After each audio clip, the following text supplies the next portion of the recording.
예수님의 이름으로 기도합니다. 아멘.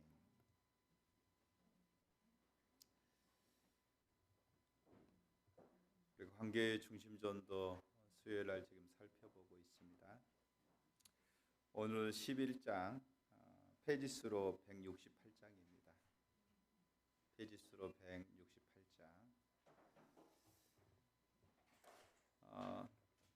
우리가 지난주에 그 동심원 2와 또 3에 대해서 살폈습니다. 동심원 1은 하나님과 우리의 관계성을 얘기하고 있고요. 또 동심원 2는 가족, 같이 사는 가족에 대해서 다루고 있고, 동심원 3은 친척에 대해서 다루고 있습니다. 가까운 친척에 대해서 동심원 3에 대해서 다루고 있습니다. 그래서 우리가 예루살렘에 해당되는 영역이 동심원 2 또는 동심원 3에 해당되는 영역이 예루살렘에 해당되는 영역입니다. 그래서 이제 오늘은 동심원 4에서 동심원 7에 대해서 살펴보도록 하겠습니다. 소리 너무 큰데요. 원 4에서 원 7을 설명하라. 친구부터 X라는 사람까지. 어느 날 휴스턴에서 차를 몰고 오면서 캐롤라인 다마리스와 함께 무선 통신을 했다. 혹시 무선 통신 기기가 있다면 한 번쯤 사용할 볼 것을 권한다. 이때만 해도 그 핸드폰이 이렇게 가지고 있을 때가 아니니까 그때는 무전기입니다. 그러니까 이렇게 무선 통신이라는 게 주파수 맞춰놓고 하는 무전기를 얘기하는 거예요. 그래서 이제 무전기를 가지고 있는 사람들이 보통 큰 트럭을 운전하는 분들은 전부 다 이렇게 무전기를 가지고 그 지역에 주파수를 맞추면 다른 트럭과 다른 사람들과 이게 서로 이렇게 교제할 수 있는 이런 일들이 되어지는 거죠. 그래서 그러니까 이분도 그 무전기를 가지고 이제 차를 타고 가면서 무전기를 가지고 또 다른 사람하고 대화하는 이런 취미가 있었던 것 같아요. 그래서 나는 무선 통신으로 이야기하는 걸 좋아한다. 무선 통신의 묘미는 누구를 만나게 될지 모른다는 데 있다. 나는 절대 설교자나 하늘의 저주사 같은 통신명을 쓰지 않는다. 이런 통신명을 쓰면 아무도 나에게 말을 걸지 않을 것이기 때문이다. 그래서 젤리빈이라는 이름을 쓴다. 젤리빈이라는 이름으로 누구와도 쉽게 이야기할 수 있다. 시간은 늦었고 휴스턴에서부터 차를 몰다 보니 피로가 몰려왔다. 나는 졸지 않기 위해서 무선 통신을 켜고 사람들과 대화를 했다. 다마리스는 뒷좌석에 눕다시피 앉아 있었다. 도시를 벗어날 무렵 대화가 좀 뜸해졌다. 아무도 말을 않기에 내가 로키 마운틴이라는 사람에게 말을 걸었다. 어느 동네에 살아요? 그가 그 질문에 답했다. 지금 어디로 가고 있어요? 산 안토니오요. 잠시 침묵이 흘렀다. 그러다가 로키 마운틴이 말했다. 젤리빈, 난 지금 목사님을 만나러 산 안토니오로 가고 있어요. 만약 목사님도 날 도와줄 수 없다면 난 바로 지옥으로 가버릴 거예요. 뒷좌석에서 졸고 있던 다마리스가 벌떡 일어나며 물었다. 지금 저 아저씨가 뭐라고 그랬죠? 나는 로키 마운틴에게 말했다. 믿기 어려우시겠지만 로키 마운틴, 사실 젤리빈은 목사랍니다. 젤리빈이 목사님이라고요? 예, 그렇습니다.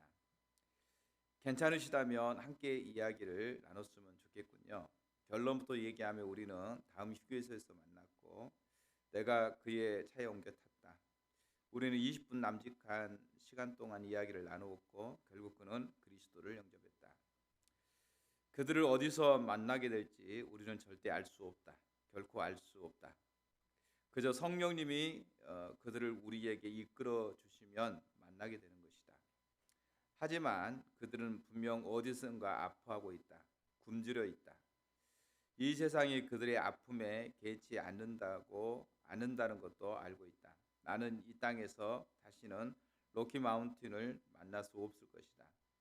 그는 혜성처럼 내 삶에 스쳐 지나갔다.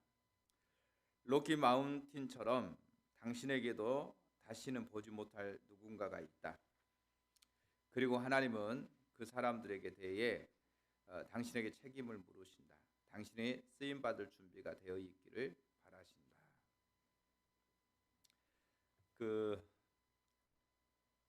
오늘 여기 보게 되면 오스카 탐슨 박사에게 제키 마운틴은 어디에 해당되는 사람일까요? 예? 제키 마운틴은 지금 어디에 해당되는 사람일까요? 로키 마운틴은 X에 해당되는 사람입니다. 전혀 모르는 사람이잖아요. 그러니까 자기 동심원 안에 들어와 있지 않는 X에 해당되는 사람이에요. X에 해당되는 사람인데 이제 이게 매우 중요한 게 그겁니다. 지금 오스카 탐슨 박사가 지금 관계에 대해서 얘기하면서 가장 가까운 관계가 하나님과 나와의 관계고, 그 다음에 이제 가장 가까운 가족, 친척, 더 나아가서 이제 친구, 그죠? 또 이웃과 아는 사람들, 그리고 이제 직장 동료 뭐 이렇게 되고요. 더 나아가서는 이제 지인들, 그리고 더 나아가서는 이제 X 이렇게 되는 거죠. 이런 어떤 관계들인데 우리가 가장 먼저 신경을 써야 될 관계가 바로 가장 가까이 있는 가족부터 신경을 써야 된다. 가까이 있는 사람부터 우리가 관심을 가지고 기도하고 가지만 이게 동심원이 갈수록 더 넓혀져 가는 것이죠. 넓혀져. 그리고 우리가 그런 마음들을 가지고 있을 때 하나님은 언제든지 우리에게 사람들을 보내신다는 거예요. 그러니까 언제든지 구원받을 사람, 또 하나님의 필요를 받기를 원하는 자들이 항상 있다는 거예요. 그러면 지금 우리가 하나님과의 관계 안에서 그렇게 하나님의 필요를 채우고자 하는 자세를 가지고 있을 때 언제든지 X라고 하는 사람이 나타날 때에 도와줄 수 있다는 것이죠.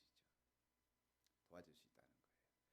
그래서 이제 이분은 무선 통신하는 걸 좋아한다고 그랬잖아요. 저렴하고 그러니까 이제 통신하면서 다른 사람과 대화하고 대화하면서 또 그 사람과 교제하고 이런 것들을 좋아하는데, 그러다가 이제 여기 로키 마운틴이라고 하는 사람이 지금 산 안토니오로 목사님을 만나러 간다는 것은 갑작스럽게 확 나타나는 거잖아요. 그러면 지금 이 사람과 대화할 수 있는 확률이 얼마나 되겠냐는 거죠. 그런데 그 시간에 지금 하나님이 그 사람을 보내신 거죠. 만나게 하시는 거고, 그 다음에 다음 희교에서도 만나서 그 사람과 상담하면서 복음을 전했을 때 그 사람을 받아들이게 되고, 그러니까 이 사람이 얼마나 지금 절박했는가 보세요. 내가 지금 산 안토니오로 가는데 거기서 목사님을 만나려고 한다. 만약에 거기서 목사님 못 만나면 나는 지옥 간다는 말이 무슨 말이에요? 자살하겠다는 거 아닙니까? 자살하겠다는 거예요. 그런데 이제 거기에서 이제 오스카 탐슨 박사를 만나게 되고 같이 교제하면서 복음을 받아들이게 되고 구원받게 되는 이런 일들이 되어지죠. 그러니까 여기서 지금 오스카 탐슨 박사가 처음에 지금 왜 이 소두에 이걸 꺼내냐면요, 그런 사람들이 있다 할지라도 우리 가운데 내가 준비되지 않고 또는 그 하나님의 생명이 우리 가운데 흐르지 않는다고 한다면 도움을 줄 수 없다는 거예요. 생수의 강이 내 배에서부터 흘러 넘치는 이런 일들이 주어질 때에 언제 X, 내 동심원 중에 X가 언제 내 앞에 찾아오게 되고 하나님 보내실 때에 그에게 내가 복음을 전하고 그 사람을 구원할 수 있는 이런 놀라운 일들에 동참할 수 있지만, 반대적으로 내가 전혀 내 배에서 생수의 강이 흘러넘치지 않는다고 한다면 아무리 도움을 요청하고 필요를 채울 사람이 있다 할지라도 그 필요를 채울 수가 없다는 거예요. 단순히 오스카 탐슨 박사가 자기가 목사이기 때문에 그 사람의 필요를 채웠다? 그걸 얘기하고 있는 게 아니죠.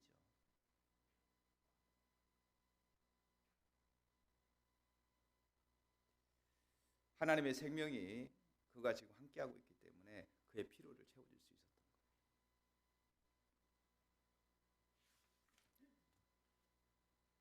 자, 그러면서 여기 이렇게 말합니다. 예수님께서 하늘로 올라가시기 전에 예수님은 제자들에게 말씀하셨다. 같이 한번 읽어볼까요? 사도행전 1장 8절 시작. 성령이 너희에게 임하시면 너희가 권능을 받고 예루살렘과 온 유대와 사마리아 땅끝까지 이르러 내 증인이 되리라. 보세요. 예루살렘과 온 유대와 사마리아 땅끝까지 이르러 내 증인이 되라. 자, 증인이 되라고 한 것은 누구의 명령입니까? 주님의 명령이죠, 그렇죠? 명령이 돼야 돼요. 그러니까 주님의 명령을 지켜야 됩니다. 그런데 여기서 이 말을 주님이 명령하신 명령을 수식하고 있는 게 뭐죠? 오직 성령이 너희에게 임하시면, 오직 성령이 너희에게 임하시면 너희가 증인이 되리라는 거죠. 예루살렘과 온 유대와 사마리아 땅까지 이르러 내 증인이 될 것이다. 그러니까 성령이 너희 가운데 임하시지 않으면 증인이 될 수 있다 없다? 없다라고 얘기하는 거예요. 없다.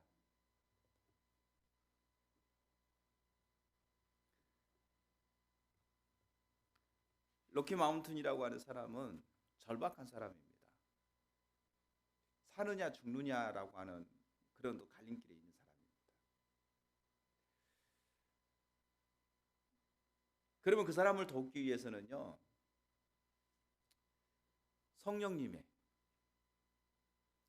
우리 안에 계시는 성령님의 역사가 함께해야만 그 사람을 도울 수가 있는 거예요.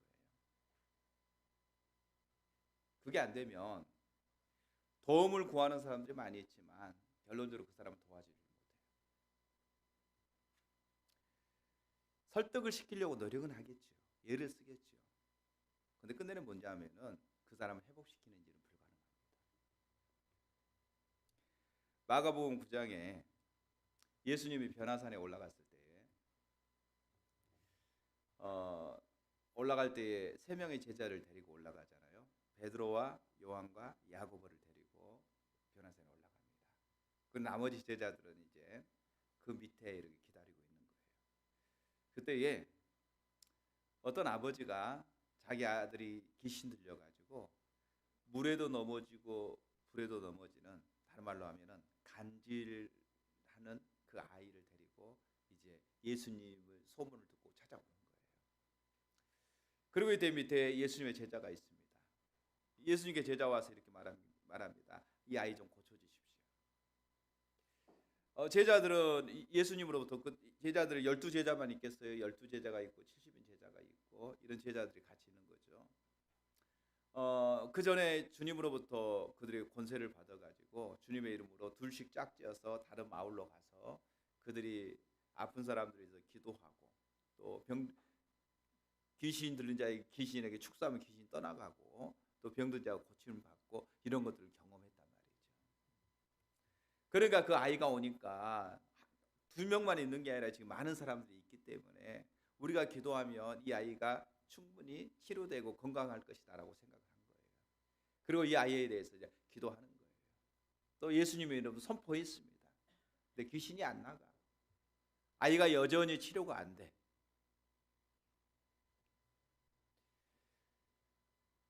제자들은 고쳐주고 싶어. 이 아이의 필요를 채워주고 싶어. 근데 문제는 뭐냐면 이 아이의 필요를 채워주지 못하는 거예요.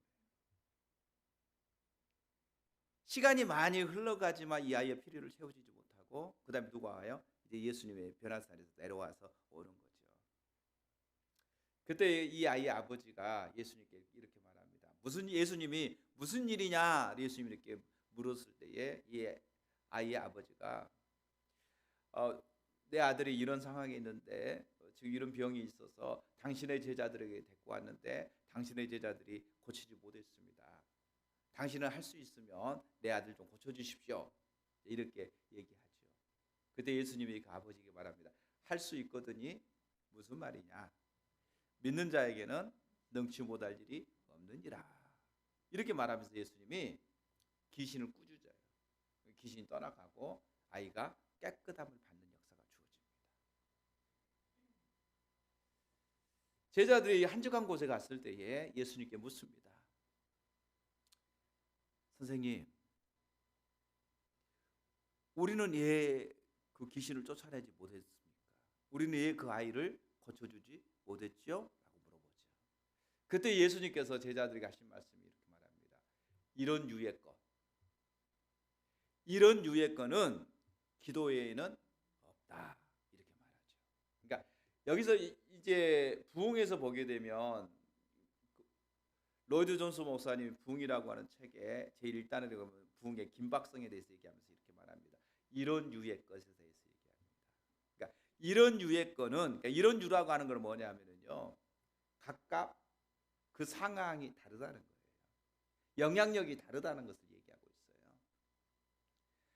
어떤 작은 영역은 제자들도 충분히 할 수 있는 영역이지만 이 아이의 심각한 이 문제는 제자들 자기들의 노력으로, 자기들의 능력으로는 이 병든 자를 치료할 수 없다는 거예요. 오늘날 문제가 그러잖아요. 감기 걸린 거 어떤 작은 부분에 우리가 경험들을 합니다. 영적인 경험들을 합니다. 기도하고 또 기도했을 때 다른 사람 도움도 주기도 합니다. 그럼 너무나 신나죠. 근데 문제는 뭐냐면은 필요를 공급받기를 원하는 사람들이 많이 있다는 거예요. 근데 문제는 우리가 그 필요를 채워줄 수 있는 능력이 우리에게는 없다는 겁니다. 필요를 채워줄 수 있는 능력이 우리에게는 없다는 거예요. 이게 안타까운 거죠, 이게. 그래서 우리가 하나님으로부터 지속적으로 공급받는 자리에 있지 않으면 하나님께서 아무리 사람들을 보낸다 할지라도 결론적으로 그 사람의 필요를 채워주지 못해요. 채워주기 위해서는 계속해서 우리가 하나님으로부터 계속 공급받는 자리에 있어야 된다는 거죠. 하나님으로부터. 하나님과의 관계가 계속해서, 그래서 동심원원이 하나님과 나와의 관계에 대해서 얘기하잖아요. 하나님과 나와의 관계. 하나님과 나와의 온전한 관계 안에 있을 때에 비로소 이제는 이웃에 대한 사랑, 관계, 수평적인 관계가 되어지고, 그 다음에 가족, 그 다음에 친척, 그리고 이제 친한 친구, 이렇게 이제 나가는 거죠. 우리가 이제 이런 마음들을 가지고 계속 나갈 때에 하나님께서 언제든지 우리에게 X라고 하는 사람들을 보내주신다는 거예요. 그리고 X라고, 우리가 영혼에 대한 마음을 항상 가지고 있을 때에 X라고 하는 사람들이 오게 될 때에, 그리고 그의 필요가 보여질 때에 오늘 오스카 탐스 박사처럼 그 필요를 채워줄 수 있다는 거죠. 그래서 예수님께서 제자들에게 오직 성령이 너희에게 임하시면 너희가 권능을 받고, 성령이 임해야만이 권능을 받고 예루살렘과 온 유대와 사마리아 땅끝까지 이르러 내 증인이 되리라. 성령님이 우리를 증인되게 하시겠다는 거예요. 그러니까 실제적인 증인의 삶을 살기 위해서는 우리의 노력이나 우리의 능력이 아니라 오직 성령의 권능을 받을 때에, 성령의 능력을 받을 때에 우리가 증인의 삶을 살게 되는 것입니다. 당신에게는 당신과 가장 가까운 이들이 있는 예루살렘이 있다. 당신에게는 더 넓은 관계의 원을 아우르는 유대가 있다. 그보다도 더 넓은 관계의 원을 포함하는 사마리아가 있다. 그리고 땅끝이 있다. 언젠가 주님은 당신에게 물으실 것이다. 너는 예루살렘과 유대와 사마리아와 땅끝을 어떻게 했니? 이제 아버지, 제가 온 세상의 필요를 채울 수 없습니다. 하지만 제 세계의 필요는 채울 수 있습니다라고 고백하라. 이게 무슨 말이냐면요, 온 세상의 필요를 채울 수 없지만 하나님께서 내 동심원 안에 들어와 있는 사람의 필요는 채워야 된다는 거예요. 그런데 우리가 아니라고 나태한 자리에 있으면 동심원 안에 하나님께서 우리에게 필요를 채우라고 줬는데 그 사람들 필요도 전혀 채우지 못하게 되는 거죠. 그러니까 하나님은 여러분들이 할 수 없는 것을 하라고 하면서 그거 못하면 이 게으르고 악한 자야 이렇게 말하고 있는 게 아니고요. 여러분 동심원 안에 있는 자들의 필요를 채우라고 하나님께 주셨는데 그들의 필요를 우리가 채워주지 못할 때에 비로소 우리가 악한 자가 되는 거예요. 게으르고 악한 자가 된다는 거죠. 다시 말하면 주님과의 관계 안에 머물러 있게 될 때에 하나님께서 우리에게 그들을 섬길 수 있는 권세를 주세요. 능력을 주시는 거예요. 아멘. 그리고 그 필요를 채우게 되는 거죠. 그러니까 이 영역에서 우리가 동심원 안에 동심원 1부터 시작해서 X까지 가는 이 동심원 안도 이제 이렇게 이럴 수 있겠죠. 하나님께서 우리에게 1달란트 맡긴 자, 2달란트 맡긴 자, 5달란트 맡긴 자처럼 어떤 사람이 이 동심원 안에 들어있는 사람이 굉장히 많을 수가 있고 어떤 사람은 작을 수도 있어요. 믿음이 커지고 또 하나님의 부르심이 더 커진다고 한다면 이 언은 점점 더 넓어지겠죠. 이 숫자가 더 많아지겠죠. 그들을 하나님께서 우리에게 이렇게 맡기신 거예요. 그러면 우리가 주님과의 온전한 관계 안에서 주님의 사랑 안에 머물러 있고 우리가 그들과의 관계를 맺어가면서 기도하게 될 때에 하나님은 능히 우리에게 그들을 섬길 수 있는 그들의 필요를 공급할 수 있는 하나님이 능력을 주시겠다는 것이죠. 그리고 그걸 가지고 섬기라는 거예요. 그걸 가지고 하나님이 주신 자원, 하나님이 주신 능력 가지고 그렇게 섬기라는 거예요. 그런데 우리가 아니라고 나태해버린다. 하나님으로부터 공급받는 자리에 있지 않고 공급이 끊어져 버린다. 예루살렘도 못 섬겨. 우리 가족, 자녀들, 친척들 못 섬겨요. 이웃, 친구들, 친척들 섬길 수가 없어요.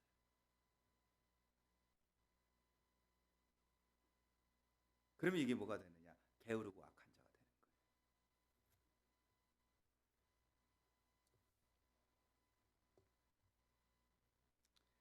그래서 이렇게 얘기하고 있는 거죠. 저는 제 세계를 사랑할 수 있습니다.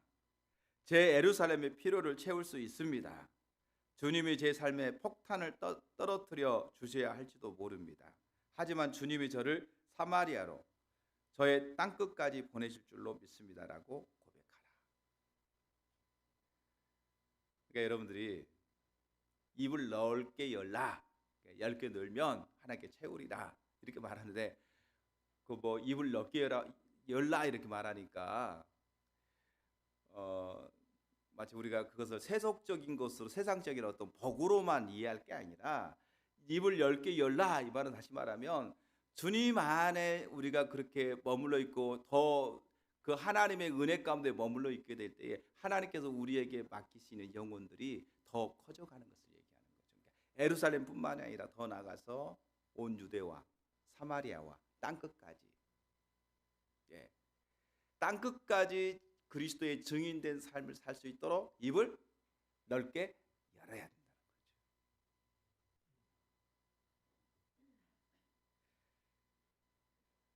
당신의 자원으로는 사람들의 필요를 다 채울 수가 없다.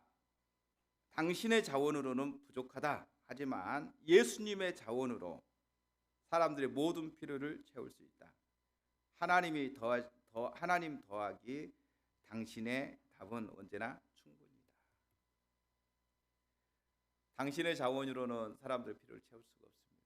그러나 하나님의 자원으로 우리는 사람들을 섬길 수 있습니다. 그래서 하나님 더하기 당신, 하나님이 몇 프로의 자원을 가지고 있는 100%의 자원을 가지고 계세요. 그리고 우리가 그 하나님과 붙어 있으면 포도나무가 가지가 포도나무에 붙어 있으면 절로 열매를 맺는 것처럼 하나님과 붙어 있으면 그 하나님으로부터 그 능력이 공급되어서 다른 사람의 필요를 채울 수가 있다는 것이죠. 그래서 언제든지 답은 충분이다.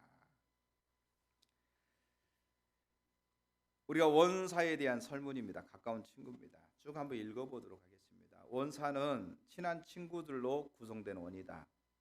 때로 친한 친구는 친척보다 더 가깝다. 시간을 함께 보내는 이들, 중요한 일을 터놓고 의논할 수 있는 이들, 취미나 여가 활동을 함께하는 이들이 이름을 적으라. 도움이 필요해서 한밤중에 전화를 걸어도 만사를 제치고 달려올 수 있는 사람들이 원 사회에 해당되는 친구들이다. 그 정도로 가까운 친구가 아니면 원 5에 포함시킬 수 있다. 친한 친구들에게도 필요가 있다. 그들의 필요를 채워줘야 한다는 사실을 잊지 말라. 친구에게서 받기만 하려고 해서는 안 된다. 그들의 필요를 채워줌으로써 하나님의 사랑을 그들에게 보낼 수 있는 기회를 얻게 될 것이다. 믿는 사람들이라면 서로 사랑하라는 말씀을 연습하고, 믿지 않는 친구들이라면 당신을 통해서 흘러간 하나님의 사랑이 그들을 그리스도에게 이끌게 해달라고 기도하라. 원사에 해당되는 영역은 친한 친구들입니다. 언제든지 전화하고 언제든지 고민을 같이 나누고 힘들 때 도와줄 수 있는 사람들, 이게 이제 원사에 해당되는 사람들이라는 거죠. 그리고 받기만 하지 말고 그들의 필요를 채우려고 하라. 그래서 원사에 해당되는 영역에 있는 사람들을 여러분들이 기록하고 또 그들을 조사하고 그들을 설문하라는 거죠. 조사하고 또 그들의 어떤 하나님 관점에서 어떻게 필요를 채울 것인가 기도하면 중요한 그런 것 같아요. 여러분들 설문을 작성하잖아요. 설문을 작성하다 보면은 교회 다니는 친구도 있고 교회 다니지 않는 친구도 있죠. 그러면 교회 다니는 친구들 위해서도 기도할 때에 하나님께서 그들의 필요를 보게 하셔요. 그 필요를 보게 하실 때에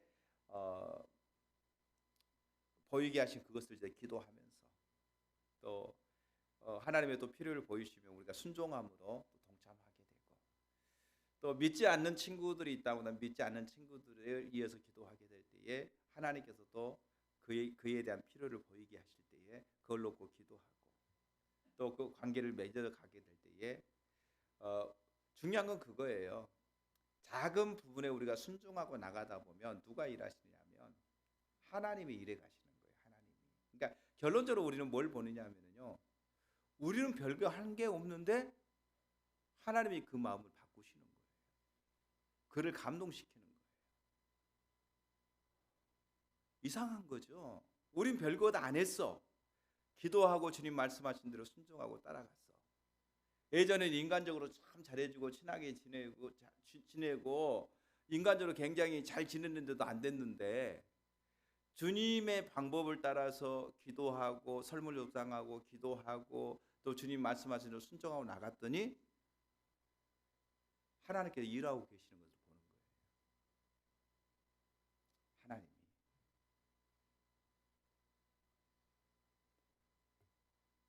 그래서 그들에게 하나님의 사랑이 흘러갈 수 있도록 여러분들이 기도하고 그렇게 쓰라는 것이죠. 온 5의 설문입니다. 이웃과 직장 동료입니다. 온 5에는 다섯 번째는 이웃, 동료, 또 그리 가깝지 않은 친구들이 포함된다. 이들에 대한 정보를 설문 양식에서 반드시 적어두어야 한다. 왜 이런 과정이 필요할까? 그들을 아끼기 때문이다. 마음으로부터 소중히 여기는 사람이 있다면 그 사람에게 대해서 알고 싶어하고 또 알게 되지 않겠는가? 예를 들어보겠다. 자, 우리가 원 2가 가족, 원 3이 친척, 그 다음에 원 4가 친한 친구, 그 다음에 이제 원 5가 뭐냐면 이웃, 그 다음에 직장 동료, 친하지 않는 친구, 이런 종류예요. 그러면 2에서 4까지는 우리가 관심을 갖고 기도도 하고 잘할 수 있어요. 그렇죠? 왜? 소중한 사람들이니까. 나에게 소중한 사람들이잖아요. 그럼 이제 5, 6, 7은 나한테 별로 있어도 좋고 없어도 그만이야. 그나마 5는 뭐 있으면 좋고, 이제 6으로 넘어가면 뭐냐면은 없는 게 더 좋은 사람들도 있어. 관계를 안 맺고 싶은 사람들도 있어요. 예. 그러니까 5에 해당되는 사람들은 별로 나한테 내가 별로 관심이 없는 사람들이에요. 그럼 관심 없는 사람들 기도합니까? 안 합니까? 기도 안 하죠. 근데 여기서는 그 사람들도 하나님이 당시 동심원 안에 하나님께서 주신 사람들이니까 그 사람들도 이름을 쓰고 그 사람들을 위해서도 설문을 조사하고 그다음에 그 사람들을 위해서도 기도하라는 거예요.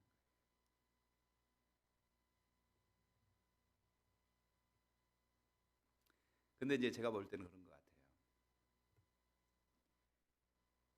물이 내 가운데가 있잖아요. 그 물이 바깥으로 흘러가죠. 그러니까 안에서부터 차곡차곡 흘러가지 안에는 안 흐르는데 바깥에만 흘러가느냐? 그럴 수는 없어요. 동심원 5에서 동심원 2, 3, 4, 5, 6 이렇게 흘러가는 거예요. 그러니까 우리가 늘 그 하나님의 아버지의 마음을 가지고 사랑하다 보면은 가장 가까이 있는 사람들도 기도하고 그들 마음에 품고 또 그들을 사랑하는 마음, 그들과 관계를 개선하고 이런 마음들을 가지게 될 때에 점차 우리의 마음이 퍼져가는 거예요.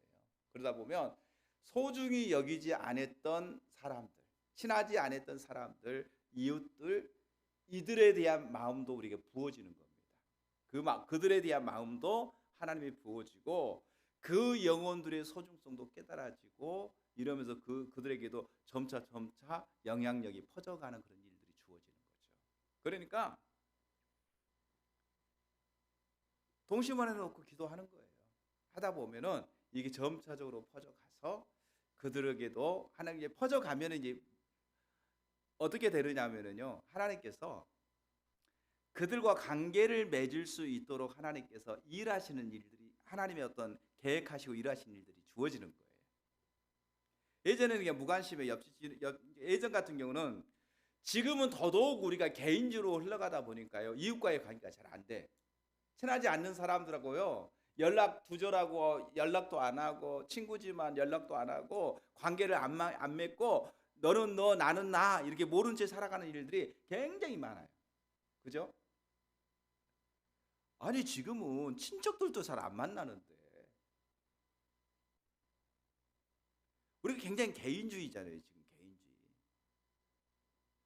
또 핑계대 코로나잖아요. 그러잖아요. 그러다 보니까 우리는 다른 사람에 대한 관심을 잘 안 가져요. 안 가져. 그래서 이제 여기 쭉 읽어보면은 아이고 그러기 쉽지 않는데 그런 생각들이 들어요. 자, 원의 5에 해당되는 읽어볼게요. 원 5의 이웃 동료 그리 가깝지 않은 친구들이 포함된다. 이들에 대한 정보를 설문 양식에 반드시 적어두어야 한다. 왜 이런 과정이 필요할까? 그들을 아끼기 때문이다. 마음으로부터 소중히 여기는 사람이 있다면 그 사람에 대해서 알고 싶어하고 또 알게 되지 않겠는가? 예를 들어보겠다. 자, 예를 들면서 자기가 자기 부인을 만난 사건에 대해서 얘기하고 있습니다. 아내 캐롤라인은 어떻게 만나게 됐는지 묻는 사람들이 있다.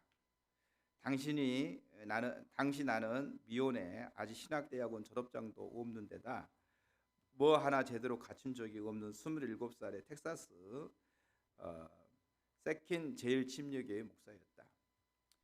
베일러 대학을 다니는 4년 내내 열심히 신부감을 찾아봤지만 여전히 나는 혼자였다.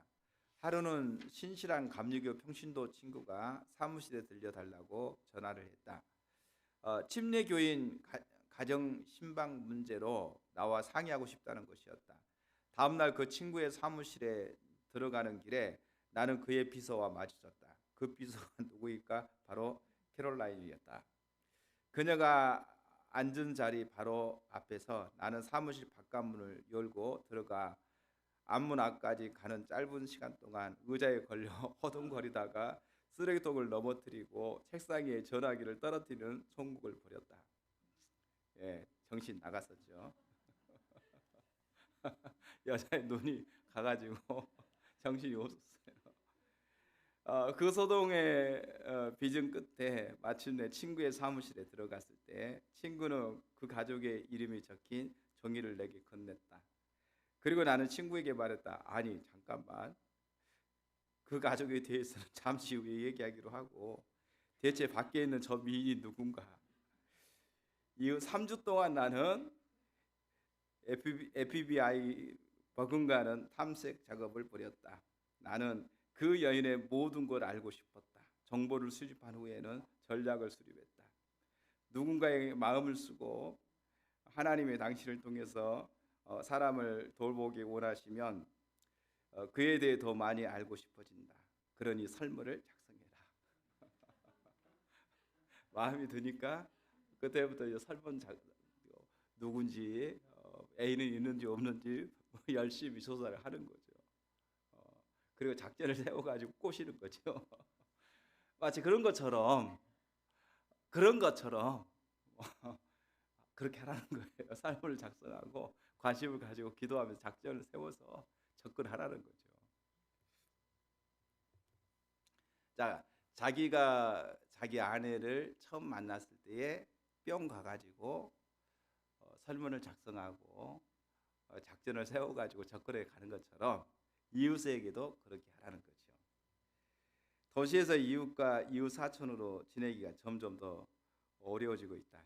여기는 벌써 몇십 년 전의 얘기니까 지금은 점점 더 어려워져요. 하지만 사랑은 필요를 채워주는 것이다. 이웃의 필요를 채우고 싶다면 이웃을 알아야 한다. 이웃을 집으로 초대해 저녁 식사를 대접하거나 골목에서 마주칠 때 반갑게 인사를 건네지 않는다면 우리는 그들과 하늘나라에서 만나기를 바란다고 그들은 생각할 리 만무하다. 이웃의 필요를 채우기 전에 먼저 이웃을 알아야 한다. 내 친구가 사는 집 건너편에 한국인 부부가 살고 있는데 워낙 조용한 성격이라 이들 부부와 친해지기가 정말 쉽지 않았다. 이들 부부와의 거리를 좁히려 애쓰기 시작한 지 몇 달이 지났을 때에 부인의 어머니가 돌아가셨다. 내 친구 부부는 이들 한국인 부부에게 음식을 가져다 주었다. 애완동물들을 대신 돌봐주고 앞마당 잔디도 깎아줬다. 집으로 돌아온 후 한국인 부부는 내 친구에게 이렇게 말했다. 저에게 잘해주셔서 정말 감사해요. 좀 더 가까이 친구처럼 지낼 수 있으면 좋겠어요. 그러니까 이 한국인 부부하고 이제 타국에 이민 와서 사니까 이웃과의 관계가 그렇게 이제 이분들이 또 내성적이고 그러다 보니까 또 어찌 보면은 영어도 잘 못할 수도 있고 뭐 이러다 보면은 주변 사람들과 이웃하기가 참 어렵잖아요. 근데 이제 이들이 이웃을 알고 이웃에게 이제 이렇게 잔디도 깎아주고 먹을 것도 갖다 주고 개밥도 그러니까 예를 들어서 초상이 났으니 이제 한국에 갔는지 잘 모르겠어요. 정확하게 모르겠어요. 비어 있으니까 개 밥도 주고 잔디도 깎아주고 관리도 해주고 그리고 이제 그분들이 이제 장례 끝나고 돌아와서 보니까 이렇게 하고 있는 거예요. 그러니까 당연히 그렇게 하고 있으면 어떻게 했어요? 가서 고맙다고 인사할 거 아니에요. 아유, 고마워요. 우리 없을 때 이렇게 해서 정말 고마워요. 당신 참 좋은 친구입니다. 이웃입니다. 우리도 당신하고 좀 친해지고 싶습니다. 이렇게 되는 거죠. 그러니까 우리가 복음을 전하고 또 이웃에게 필요를 채워주기 위해서는 이런 노력이 필요하다는 거죠. 이런 노력들이. 근데 오늘날 개인주의로 흘러가다 보니까 이런 노력들이 잘 안 되는 거죠.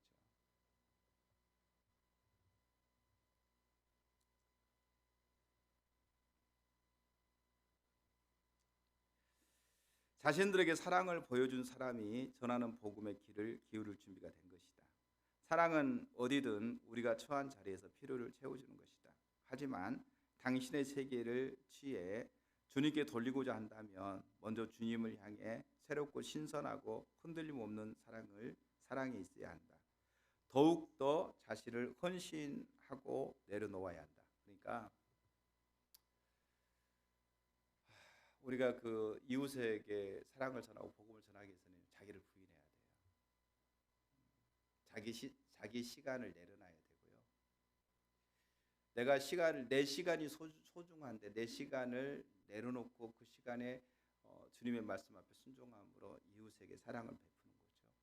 그러니까 이런 어떤 헌신, 이런 희생이 없이는 이웃을 얻는다는 것이 어렵다는 것이죠.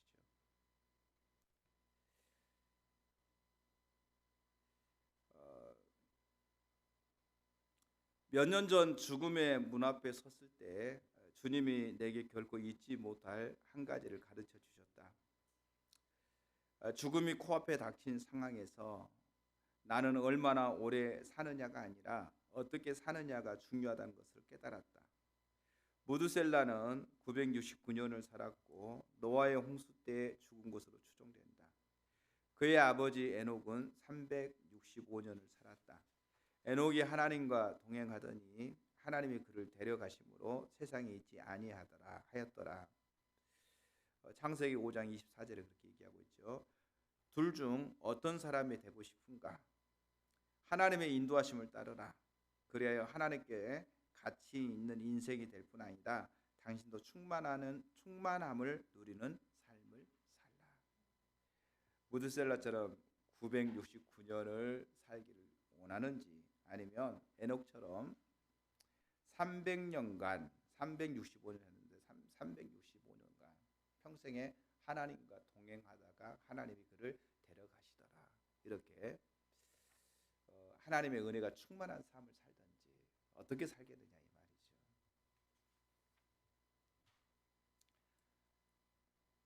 오늘은 여기까지만 제가 할 겁니다. 할 게 더 많아가지고 다음 주 이어서 하겠는데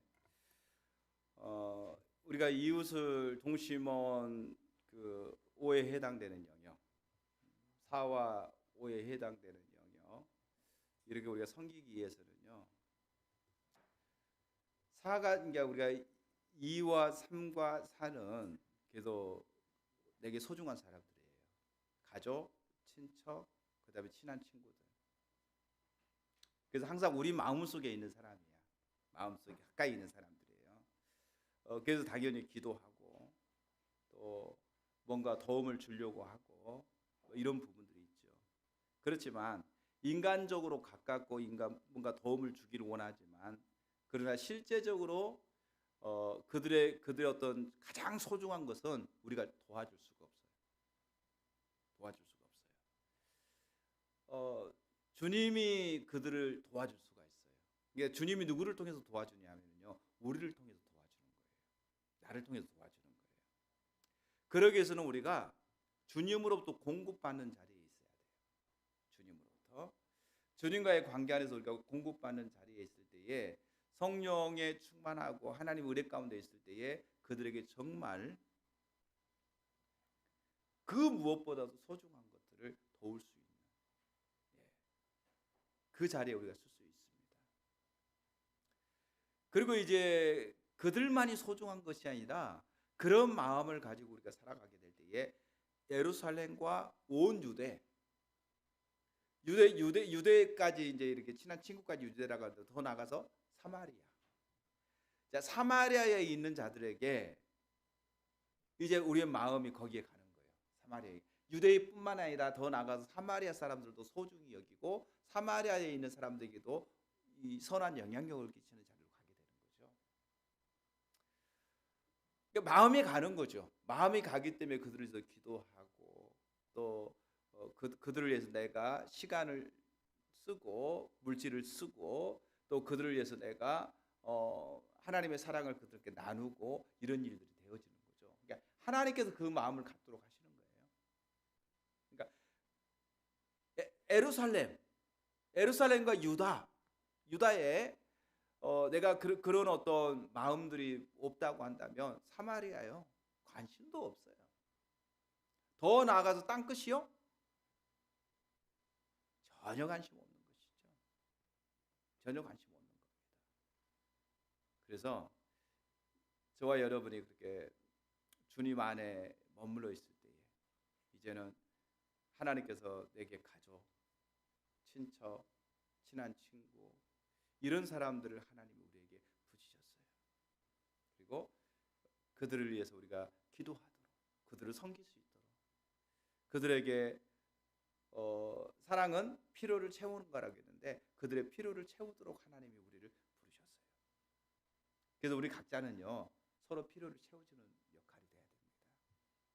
제가 여러분의 필요를 채워주고 또 여러분도 여러분의 동심원 안에 저도 들어가는 거잖아요. 그렇죠? 그래요, 안 그래요? 그죠? 여러분이 제 동심원 안에 들어오고 제가 또 여러분의 동심원 안에 들어가고, 그러면 여러분들도 저를 위해서 기도하면서 어떻게 김태준 목사의 필요를 채워줄 것인가 기도하면서 필요가 보일 때 그 필요를 채워주는 거죠. 필요가 다른 게 아니에요. 여러분들 저를 위해서 기도할 때 목사님이 힘들어하고 있을 때에 소망이 섞인 응원 한마디가 저의 필요를 채워주는 거죠. 그죠? 때로는 밥 한 끼 사주는 것이 필요를 채워주는 거고요. 그래요. 실제적으로. 근데 이제 그런 것들도요, 기도하면서 주님을 추구할 때에 그 마음이 들어가는 거죠. 마음이 있어야 말도 하는 거 하잖아요. 아유, 목사님 요즘 어떠세요? 힘내세요. 이렇게 말 한마디 하는 것도요, 그런 마음이 있을 때 계속 기도하고 관계를 맺을 때에 그런 마음들이 생기게 되고, 그랬을 때 그런 말 한마디가 나한테 큰 힘이 되고 용기가 되는 거죠. 이처럼 우리 모두가 같이 그리스도 예수 안에서 우리 서로 동심원 안에 속해 있는 사람들에게 필요를 채워주는 관계로 하나님이 불렀다고 하는 사실을 기억하시고요. 서로 기도하면서 같이 있는 여러분들에게 필요를 채워주는 그런 믿음의 자녀들이 되시길 바랍니다. 예. 우리 찬양하고 기도하겠습니다.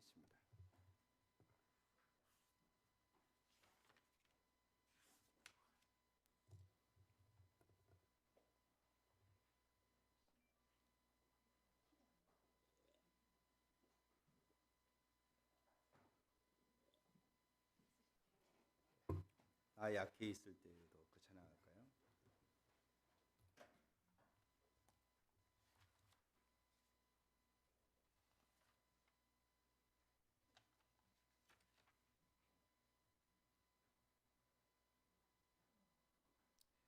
(129장) 경배 찬양 129장.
주님은 우리를 관계를 통해서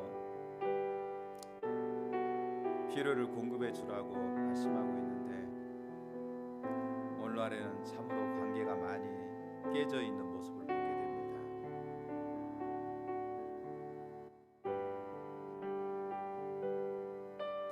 가족 안에서도 관계가 많이 깨져 있고 또 친척들 간에도